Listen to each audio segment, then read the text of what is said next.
जय माता दी। ओम नमो नारायण। आज हम श्री विष्णु पुराण के दूसरे अंश के 11वें अध्याय का श्रवण कर रहे हैं। सूर्य शक्ति एवं वैष्णवी शक्ति का वर्णन। श्री मैत्रेय ने कहा कि भगवान, आपने जो कहा कि सूर्य मंडल में स्थित सातों गण शीत ग्रीष्म आदि के कारण होते हैं, सो मैंने सुना। हे गुरु, आपने सूर्य के रथ में स्थित और विष्णु शक्ति से प्रभावित गंधर्व, सर्प, राक्षस, ऋषि, बाल, खल्यादी, अप्सरा तथा यक्षों के तो पृथक पृथक व्यापार बतलाए, किंतु हे मुने, ये नहीं बतलाया कि सूर्य का कार्य क्या है। यदि सातों गण ही शीत, ग्रीष्म और वर्षा के कारण वाले हैं, तो फिर सूर्य का क्या प्रयोजन है?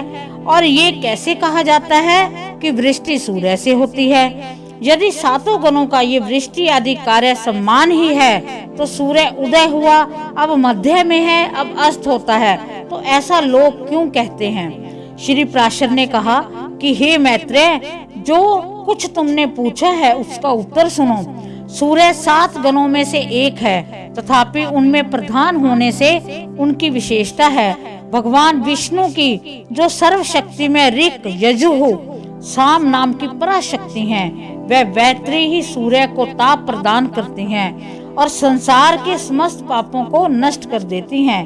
हे द्विज, जगत की स्थिति और पालन के लिए वह ऋक, यजुः और साम रूप विष्णु सूर्य के भीतर निवास करते हैं। प्रत्येक मास में जो जो सूर्य होता है, उसी में वह वैत्री रूपनी विष्णु की पराशक्ति निवास करती है।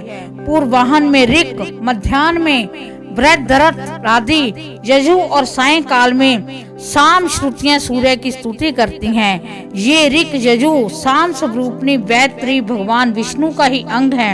यह विष्णु शक्ति स्वर्धा आदित्य में रहती है।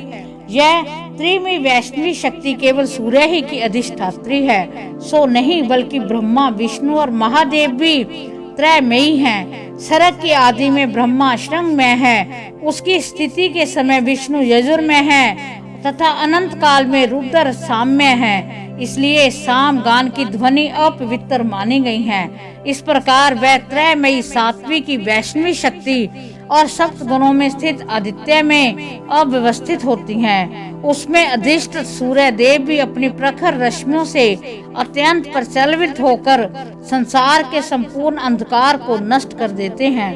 उन सूर्य देव की मुनि गण स्तुति करते हैं, गंधर्व गण उनके सम्मुख यशोगान करते हैं, अप्सराएं नृत्य करती हुई चलती हैं, राक्षस रथ के पीछे रहते हैं, सर्पगण रथ का साज सजाते हैं और यक्ष घोड़ों की वागडोर संभालते हैं, तथा बाल, खल्यादी रथ को सब ओर से घेरे रहते हैं। त्रैशक्ति रूप भगवान विष्णु का भी न कभी उदय होता है न अस्त। ये 7 प्रकार के गण तो उनसे पृथक हैं। स्तंभ में लगे हुए दर्पण के निकट जो कोई जाता है, उसी को अपनी छाया दिखाई देने लगती है।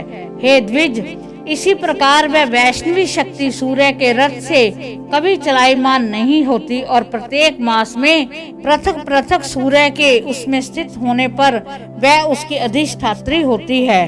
हे द्विज, दिन और रात्रि के कारण स्वरूप भगवान सूर्य पितृगण, देवगण और मनुष्य आदि को सदा तृप्त करते घूमते रहते हैं। सूर्य की जो सुषमा नाम की किरण है, उसमें शुक्ल पक्ष की चंद्रमा का पोषण होता है। फिर कृष्ण पक्ष में उस अमृतमय चंद्रमा की एक एक कला का देवगण निरंतर पान करते हैं। हे द्विज, कृष्ण पक्ष के श्रेय होने पर 2 कला युक्त चंद्रमा का पितृगण पान करते हैं। इस प्रकार सूर्य द्वारा पितृगण का तर्पण होता है। सूर्य अपनी किरणों से पृथ्वी से जितना जल खींचता है, उस सबको प्राणियों की पुष्टि और अन्न की वृद्धि के लिए बरसा देता है। उससे भगवान सूर्य समस्त प्राणियों को आनंदित कर देते हैं। इस प्रकार वे देव, मनुष्य, पितृगण आदि सभी का पोषण करते हैं। हे मैत्रेय, इस रीति से सूर्य देव देवताओं का पाक्षिक, पितृगण की मासिक तथा मनुष्य की नित्य प्रति तृप्ति करते रहते हैं। इस प्रकार श्री विष्णु पुराण के दूसरे अंश के 11वें अध्याय का समापन होता है। भगवान विष्णु, माँ लक्ष्मी सभी पर अपनी विशेष कृपा प्रदान करें। जय माता दी। ओम नमो नारायण।